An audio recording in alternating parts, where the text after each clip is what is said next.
Hi folks, Canadian Prepper here.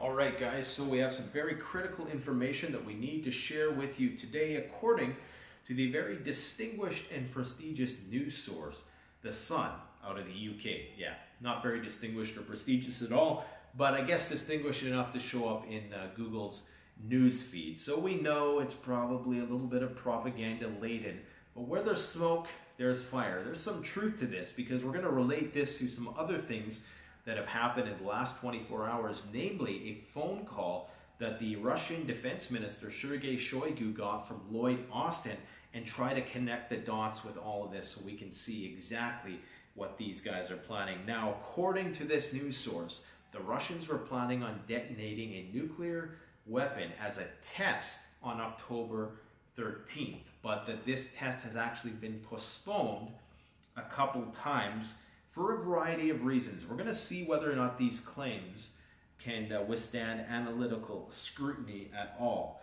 Now, the reason why they're saying it was postponed was because, on the one hand, there was some technical malfunctions, but they are also trying to make the claim that Putin was sabotaged by his general. So this is one of those hit pieces like, you know, Putin's losing his grip on power type pieces. But there's some interesting things here. And I think in the context of what else is going on, we definitely should not ignore it altogether. Now, we know that in the current heightened, tense, anxious geopolitical environment, detonating a nuclear weapon, even as a test, would send shockwaves throughout the world. It would create worldwide panic, the markets would tank, everything would be bad for a long time, okay? And it would set a whole new precedent of strategic relations between the United States and Russia. But a test is a test. A test is not using it in the context of war. A test is likely to send a message. Now, if you know anything about the Strategic Arms Reduction Treaty between the United States and Russia, you'll know that tests are not allowed. And I think the last test was done over 3 decades ago. And but this Strategic Arms Reduction Treaty has pretty much been void for the last year, definitely, since the Russians have been invading Ukraine, and was supposed to be extended until 26, and I don't think it's officially been extended till 2026 because, of course, you have the Russians who are now committing to producing the Sarmat-2 missile delivery systems, which, of course, can contain up to 50 different nuclear warheads. And so it's seeming like that is about to fail, and that according to the Russians, Maria Zakharova, who's the spokesperson for the Russian Foreign Ministry, she claims that the United States have been welcomed to the negotiating table to jumpstart the New START treaty, but the United States has not been on board for some reason. That brings us to the call between Lloyd Austin and Sergey Shoigu, which was an hour-long call that took place just in the last 24 hours here. And the whole purpose of that call was to ensure that they have a line of communication open should something happen. Now, this is exactly what you see. This is not something that happens often. In fact, this hasn't happened since May 2022.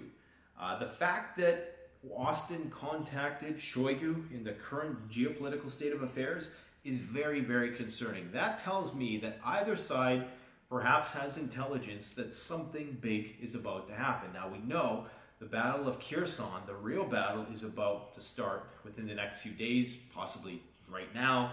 We know it's ongoing, but the real big push by the Ukrainians starts soon.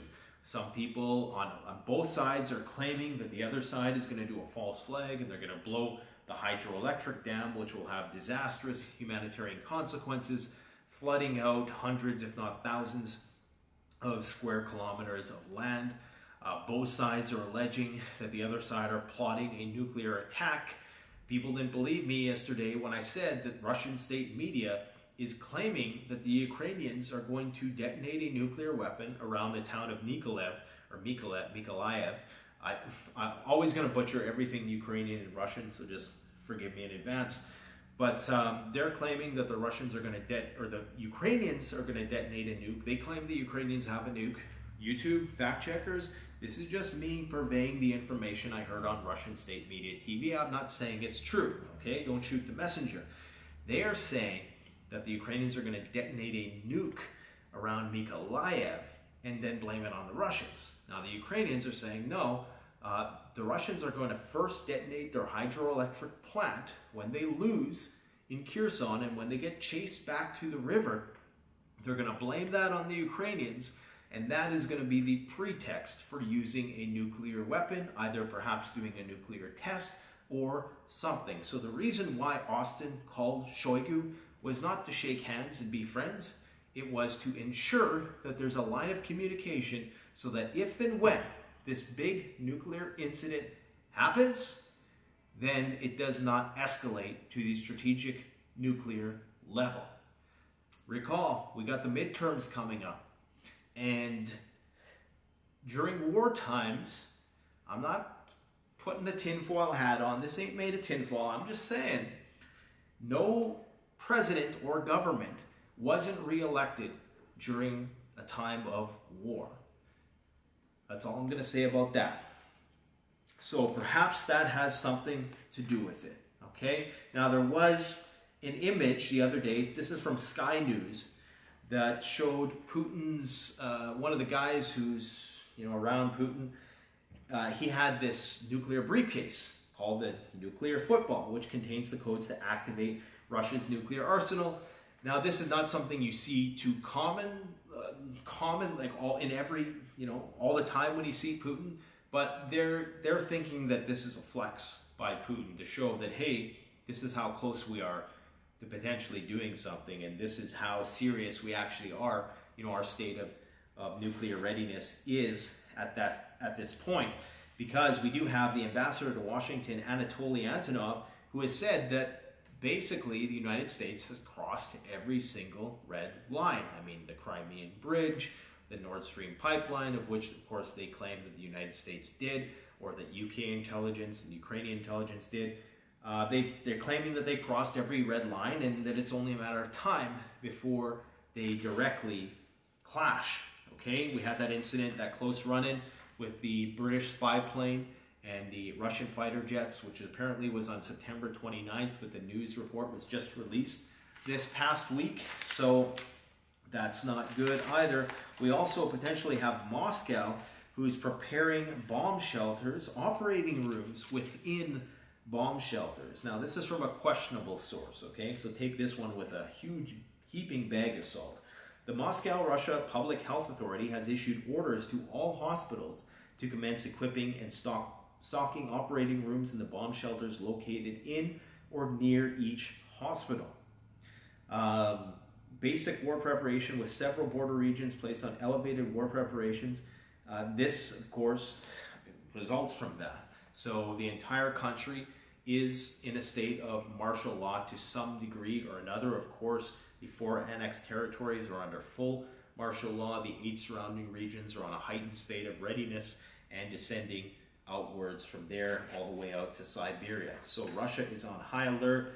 They're carrying around the nuclear football. This is exactly what you would see in the run-up to some major limited nuclear incident, is trying to retain those diplomatic channels between the two sides, because Lavrov came out yesterday and said that we're considering suspending diplomacy with the West because there simply is no point. There's no interest there in trying to communicate to the people who, just aren't willing to negotiate at all.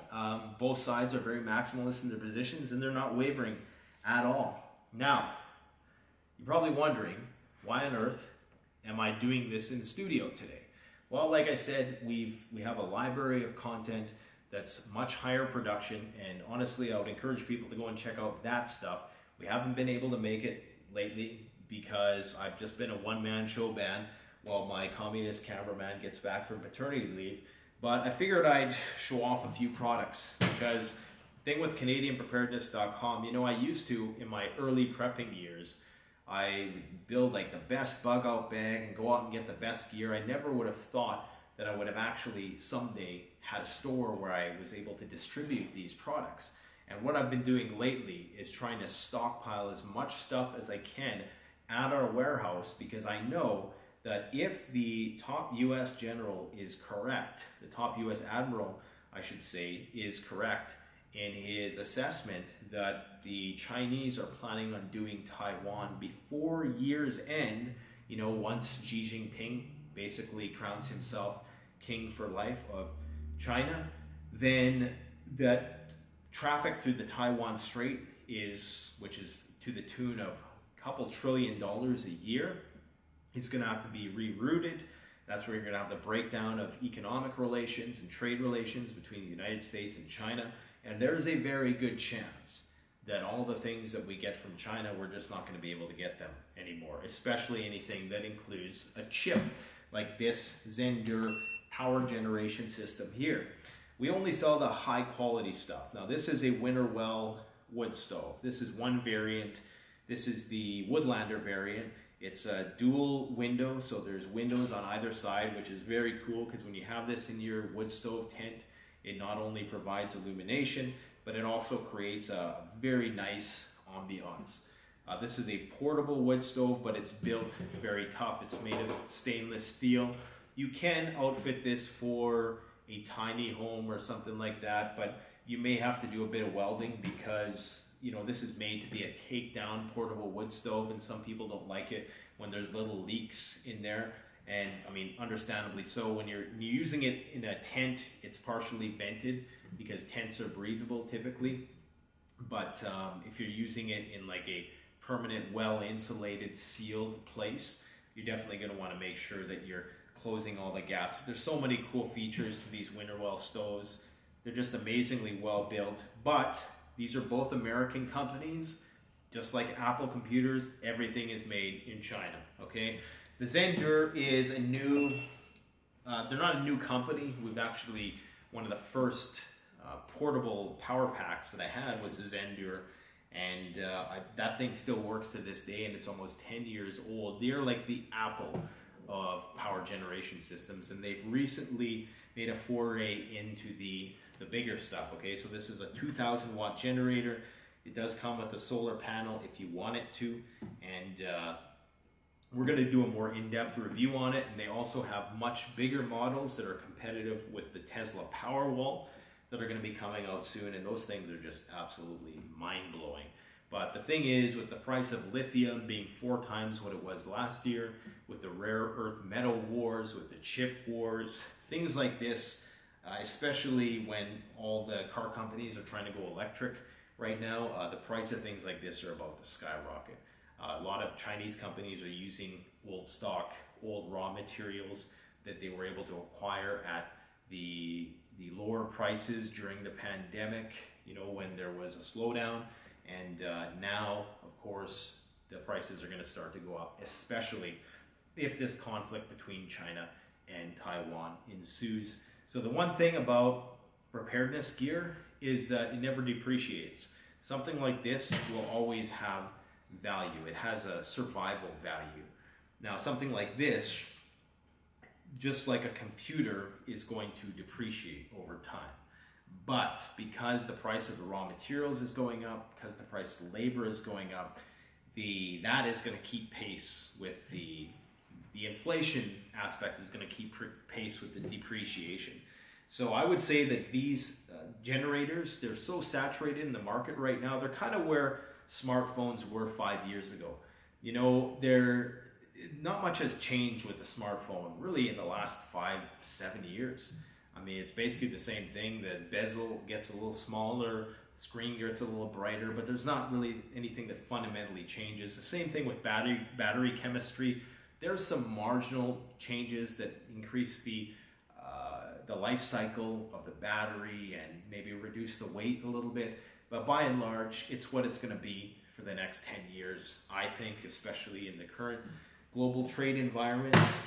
And yeah, I mean, another great thing you guys might want to consider is a Silky Saw, because especially if you live in Europe or a place where they're now going to be reliant on firewood in order to heat their homes, something like this that can basically deforest, especially if you're on the king and queen's land and you're not supposed to be. and you don't want to run a chainsaw because it's too loud. Some people are liking the electric chainsaws, and you know, honestly, there's something to be said for that. The problem with electric chainsaws is, as good as the technology is, you still have to sharpen all those teeth, and that's a real pain in the ass. Mind you, this impulse hardened steel, you do have to sharpen, you just don't have to sharpen it as much because it's impulse hardened. It's built to last a long time, made in Japan, not made in China.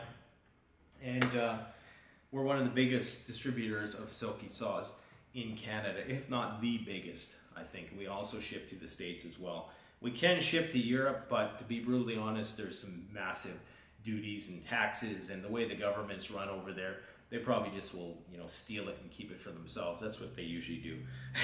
So yeah, maybe just try to find a European distributor if you need that. But I will say, guys, in all seriousness, with the price of oil fitting to skyrocket, with the Russian oil price cap that's going into place, with the dwindling strategic oil reserves that are going into place, you have the United States, who recently just notified the Iranians that, hey, we have a nuclear submarine in the Arabian Sea.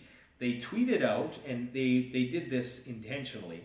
It's no surprise that they did this the day after making the accusation that Iran was supplying Russia with drones and actually has guys in Crimea teaching the Russians how to fly these drones, which is kind of hypocritical, seeing as we are literally arming, training droves, brigades, battalions of Ukrainians, providing them with intelligence, weapons, mercenaries, and all the whole 9 yards to fight their side of the war. But they wanted to make the Iranians, you know that, hey, we got a nuclear submarine in the Arabian Sea, so don't try anything. But I mean, if you go to nuclear war with Iran, then I think right now Iran already falls under the Russian nuclear umbrella. Then that's basically World War. Plus, even if they go to a conventional war with the Iranians, they close the Strait of Hormuz, and the price of oil quadruples overnight, because on top of all the other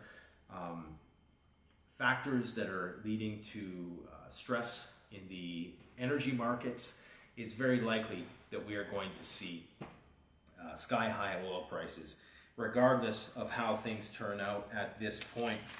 So all I can say is keep on prepping, folks, and it's never going to be in vain. Let me know what you think about some of these theories in the comment section below with respect to big incidents happening, and why do you think Lloyd Austin called Sergey Shoigu? Do you think it was just to, you know, kiss and be friends, or do you think it was